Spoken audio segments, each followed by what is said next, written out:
आलू की तरकारी मुख्तलिफ अंदाज में हम लोग बनाते भी हैं और खाते भी हैं। ये सबसे ज़्यादा घर में बनने वाली फेमस डिश है। आज इसकी रेसिपी हम लेकर आ रहे हैं बिल्कुल डिफरेंट स्टाइल में। इसमें ज़्यादा अज्जा इस्तेमाल नहीं होते, लेकिन इसका जायका इतने मज़े का होता है कि जिस वक्त आप आलू की तरकारी बनाते हैं, यकीन करें कम अज्जा से बेहतरीन आप रेसिपी तैयार कर सकते हैं। यहाँ हमने 1 किलो आलू लिए, उनको कतलियों की सूरत में काट लिया और उसमें पानी इतना भर दिया कि आलू अच्छे से पानी में डूब जाएं और उसको साइड पे कर दिया।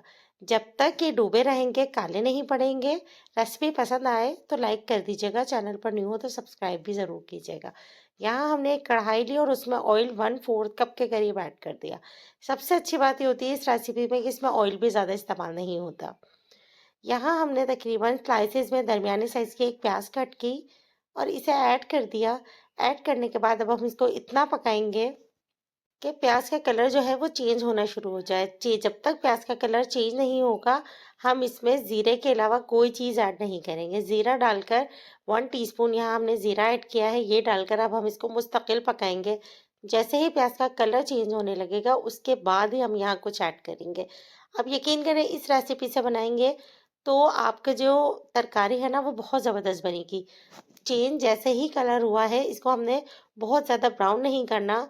हल्का सा कलर चेंज होने पर हम इसमें चॉप किए हुए टमाटर ऐड करेंगे।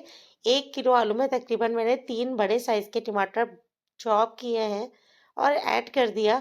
लेकिन ऐड उसी वक्त कीजिएगा जब प्याज का कलर चेंज हो जाए। बस अब हमने क्या किया, इसको पकाना शुरू किया। अब हम यहाँ पर 1 teaspoon red chilli powder add कर देंगे और साथ ही यहाँ पर 1 टीस्पून सॉल्ट ऐड कर देंगे। ये दोनों चीज़ें ऐड करने के बाद इसमें हमने कुछ भी ऐड नहीं करना, इसको हमने पकाना है और बिल्कुल थोड़ा सा पानी इसमें हम ऐड करेंगे। पानी ऐड करने के बाद इसको हम ढक कर तकरीबन 5 मिनट पकाएंगे। पानी हमने बहुत ज़्यादा ऐड नहीं किया, 2 टेबलस्पून के करीब पानी ऐड किया। आँच को बिल्कुल स्लो कर दीजिएगा और इसको हम 5 मिनट के लिए छोड़ देंगे पकता हुआ। इससे फ़ायदा ये होगा कि टमाटर मज़ीद सॉफ्ट होकर गल जाएंगे और ग्रेवी में टमाटर नज़र नहीं आएंगे, सिर्फ लाल ग्रेवी आपको नज़र आएगी। ये बहुत ज़बरदस्त, क्विक और बहुत मज़ेदार रेसिपी है। सिर्फ 5 मिनट ही हुए हैं, आप देखें ग्रेवी हमारी बिल्कुल डन हो गई है। अगर हम इसको ऐसे ही पकाते तो हल्के हल्के से पीसेस जो हैं टमाटर के हमें नज़र आते, वो फिर तरकारी में अच्छे नहीं लगते। कि देखें अब हम इसको भूनेंगे, उस वक्त तक भूनेंगे जब तक सारा ऑयल इसका सेपरेट नहीं हो जाता। बहुत अच्छे से ये भुन रहा है। मुझे यकीन है कि मेरी ये बनाई हुई रेसिपी आपको अच्छी लगेगी। अगर चैनल पर न्यू हो तो सब्सक्राइब करना नहीं भूलिएगा और बेल का बटन प्रेस कीजिएगा। जैसे ही सारा ऑयल सेपरेट हुआ, हमने क्या किया, जो आलू काट के रखे हुए थे ये ऐड कर दिए और इसको अच्छे तरीके से हमने मिक्स कर दिया।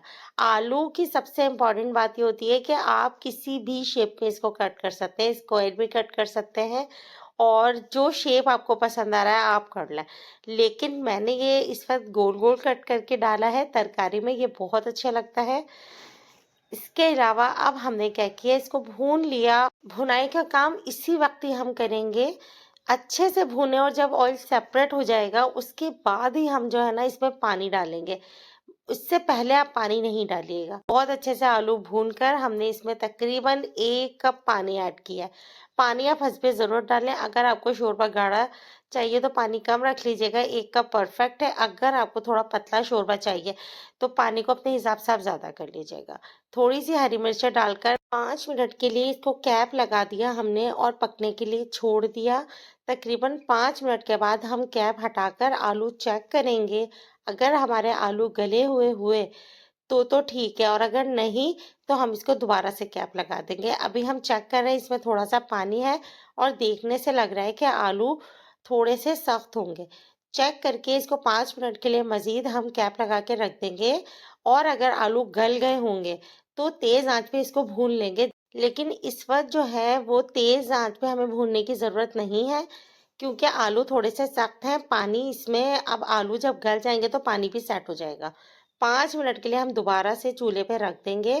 5 मिनट के बाद आप देखें शोरबा परफेक्ट गाढ़ा हो गया और आलू यकीनन गले हुए होंगे, क्योंकि इसकी शक्ल ही बता रही है कि आलू गल चुके हैं।